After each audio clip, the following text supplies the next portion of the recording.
9월 27일 토요일입니다. 역대하 10장 1절로 19절입니다. 르호보암이 세겜으로 갔으니 이는 온 이스라엘이 그를 왕으로 삼고자 하여 세겜에 이르렀음이더라. 느밧의 아들 여로보암이 전에 솔로몬 왕의 낫을 피하여 애굽으로 도망하여 있었더니 이 일을 듣고 여로보암이 애굽에서부터 돌아오매 무리가 사람을 보내어 그를 불렀더라. 여로보암과 온 이스라엘이 와서 르호보암에게 말하여 이르되 왕의 아버지께서 우리의 멍에를 무겁게 하였으나 왕은 이제 왕의 아버지께서 우리에게 시킨 고역과 매운 무거운 멍에를 가볍게 하소서. 그리하시면 우리가 왕을 섬기겠나이다. 르호보암이 그들에게 대답하되 3일 후에 다시 내게로 오라 하매 백성이 가니라. 르호보암 왕이 그의 아버지 솔로몬의 생전에 그 앞에 모셨던 원로들과 의논하여 이르되 너희는 이 백성에게 어떻게 대답하도록 공고하겠느냐 하니 그들이 대답하여 이르되 왕이 만일 이 백성을 후대하여 기쁘게 하고 선한 말을 하시면 그들이 영원히 왕의 종이 되리이다 하나 왕은 원로들이 가르치는 것을 버리고 그 앞에 모시고 있는 자기와 함께 자라난 젊은 신하들과 의논하여 이르되 너희는 이 백성에게 어떻게 대답하도록 공고하겠느냐. 백성이 내게 말하기를 왕의 아버지께서 우리에게 매운 멍에를 가볍게 하라 하였느니라 하니 함께 자라난 젊은 신하들이 왕께 말하여 이르되 이 백성들이 왕께 아뢰기를 왕의 아버지께서 우리의 멍에를 무겁게 하였으나 왕은 우리를 위하여 가볍게 하라 하였은즉 왕은 대답하시기를 내 새끼손가락이 내 아버지의 허리보다 굵으니 내 아버지가 너에게 무거운 멍에를 매게 하였으나 이제 나는 너희의 멍에를 더욱 무겁게 할지라. 내 아버지는 가죽 채찍으로 너희를 치셨으나 나는 정갈 채찍으로 하리라 하소서 하더라. 3일 만에 여로보암과 모든 백성이 르호보암에게 나왔으니 이는 왕이 명령하여 이르기를 3일 만에 내게로 다시 오라 하였음이라. 왕이 포악한 말로 대답할세 르호보암이 원로들의 가르침을 버리고 젊은 신하들의 가르침을 따라 그들에게 말하여 이르되 내 아버지는 너희의 멍에를 무겁게 하였으나 나는 더 무겁게 할지라. 내 아버지는 가죽 채찍으로 너희를 치셨으나 나는 정갈 채찍으로 치리라 하니라.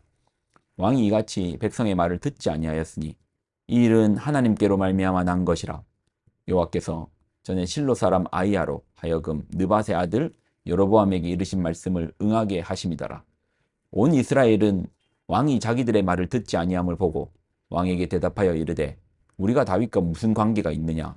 이새의 아들에게서 받을 유산이 없도다. 이스라엘아 각각 너희의 장막으로 돌아가라.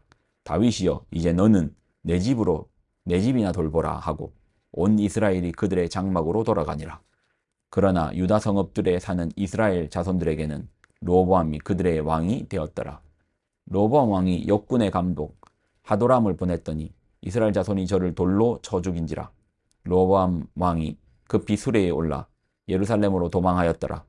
이에 이스라엘이 다윗의 집을 배반하여 오늘까지 이르니라. 아멘. 기도하겠습니다. 하나님 주시는 말씀을 붙듭니다. 우리로 멀리 보는 지혜, 말씀에서 바르게 사는 지혜를 구하게 하여 주옵소서. 영광을 드립니다. 예수님의 이름으로 기도드립나이다. 아멘. 오늘 본문은 이스라엘이 남북 이스라엘로 쪼개지는 장면입니다.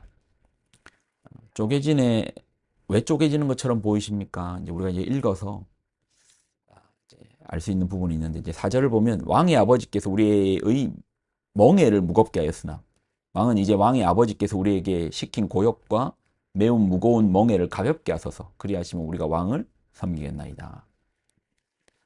우리가 이제 앞에 살펴봤지만 솔로몬 시절 때 무리한 건축 사업을 너무 많이 했습니다. 기본적으로는 성전을 지었고 왕궁을 지었고 이것만 해도 20년입니다. 거기에 정복하는 지역들마다 국고성들을 지었습니다. 그래서 솔로몬 시절 때 무리한 건축 사업이 많았으니 백성들이 얼마나 지쳤겠습니까? 당시 토목 사업이라는 것이 비용도 비용이지만 인력, 노동력, 그리고 당시 우리 같은 안전화가 있겠습니까? 안전에 대한 어떤 그런 몸을 방어할 수 있는 것들이 많지 않았잖아요. 나무를 직접 깎아야 됐고 산에서 가지고 와야 됐고 지게차가 있는 것도 아니고 자동차가 있는 것도 아니고 다 수작업으로 사람들이 들고 이고 지고 왔을 것인데 돌을 깰 때 돌을 탕 깼는데 눈에 탕 튀어가지고 눈을 다치는 경우도 있었을 것이고. 자, 그러니 이게 얼마나 힘든 일이었겠습니까? 백성들이 지친 거예요. 사정 좀 봐주십시오. 요청한 겁니다. 근데 이제 르호보암의 결정이 뭐죠? 솔로몬의 아들 르호보암의 결정은 오래된 신하들의 의견인, 오래된 신하들의 의견은 백성들 정말 힘들었거든요. 어려웠거든요. 우리 좀 사정 좀 봐줍시다. 그들 좀 숨 좀 돌리게 여유 좀 줍시다. 그렇게 조언했는데 그 말은 듣지 않고 오히려 젊은 신흥 세력들이 이제 이렇게 말한 거예요. 자, 11절을 보면 내 아버지가 너희에게 무거운 멍에를 매게 하였으나 이제 나는 너희의 멍에를 더욱 무겁게 할지라. 내 아버지는 가죽 채찍으로 너희를 치셨으나 나는 정갈 채찍으로 하리라. 더 압제하겠다는 거예요. 감히 너희가 지금 왕한테 이런 얘기를 해? 내가 전갈 채찍으로 내 아버지보다 더 엄히 무겁게 너희를 다스릴 거야. 이에 분노한 백성들이 솔로몬의 다윗 때부터 이어져 왔던 그 12지파 중에서 10지파가 떨어져 나가버리는 거예요. 두 지파만 남유다에 붙고 나머지 10지파는 북왕국 이스라엘을 쫓겨나가 버리는 겁니다. 그러니까 표면적으로 보면 뭡니까? 백성들이 너무 이제 힘든 상황 가운데 하소연이 받쳐지지 않으니까 나라가 쪼개진 것처럼 보입니다. 근데 성경은 언제나 이면을 보잖아요. 이제 표면만 보는 게 아니고 그 이면을 좀 봐야 되는데 오늘 읽었던 구절에 보면 이런 내용이 있죠.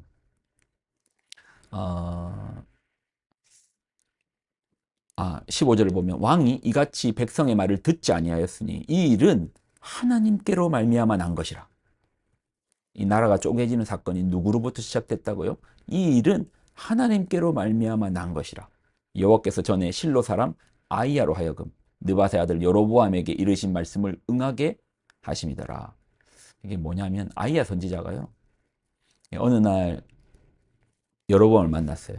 그리고 자기가 입고 있던 새 옷을 찢어요. 12조각으로 찢습니다.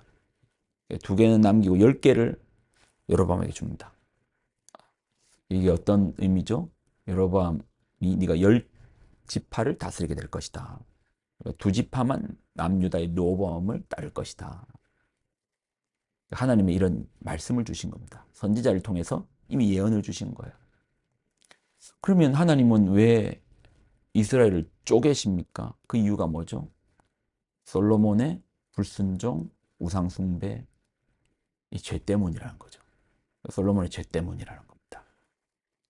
표면적으로 보면 공포 정치로 말미암은 백성들의 반기를 든 것 같지만 그 이면을 보면은 그 중심에는 솔로몬의 우상숭배, 죄가 있다라는 겁니다.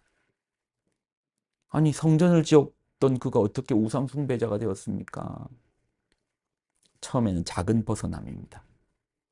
애고의 말을 사고 돈에 집착하고 자신의 명예에 명성을 우선하고 아니 안 그런 사람 어디 있습니까? 다들 돈 좋아하고 자기 이름 높이고 싶지 안 그런 사람 어디 있습니까? 안 그런 사람 없죠. 그래서 죄가 무섭습니다. 솔로몬이요 처음부터 자기 때문에 나라가 자기 아들 때 나라가 쪼개질 걸 알았다면 이런 식으로 했겠습니까? 에이 뭐 그거 안 그런 사람 어디 있어? 아니 거짓말 안 하는 사람 어디 있어? 여러분 작은 거짓말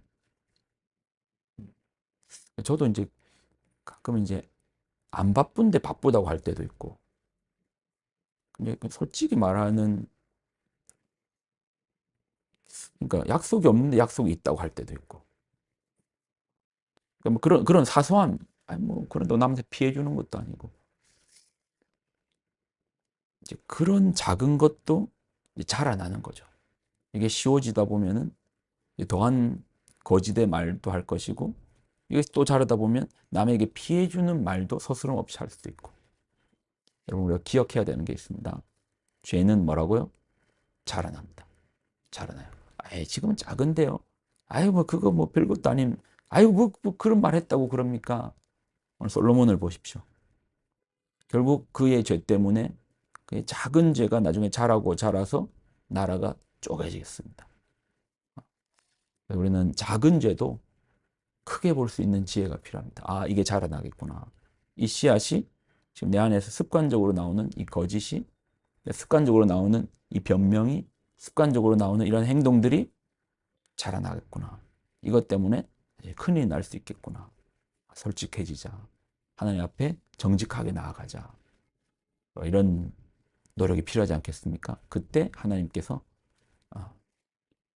이런 일까지 일어나지 않게끔 만들어 주시겠죠. 그러니까 우리가 작은 여우, 내 삶의 벽에 구멍을 내는 작은 여우를 조심해야 됩니다. 자, 기도하겠습니다. 하나님, 주신 말씀을 귀하게 붙잡습니다. 우리로 죄가 자라난다는 사실을 바라보게 하여 주시고, 혹 우리 가운데 습관적으로 아이고 그 정도 작은 죄라 여기는 부분이 있습니까? 오늘 말씀 가운데서 하나님, 우리가 이것이 자라남을 바라보고 이것 때문에 벽이 허물어지고 관계가 깨지고 또 누군가가 힘들어지는 그 여정까지도 바라볼 수 있는 멀리 바라보는 지혜를 허락하여 주옵소서. 영광을 드립니다. 예수님의 이름으로 기도드립니다. 아멘.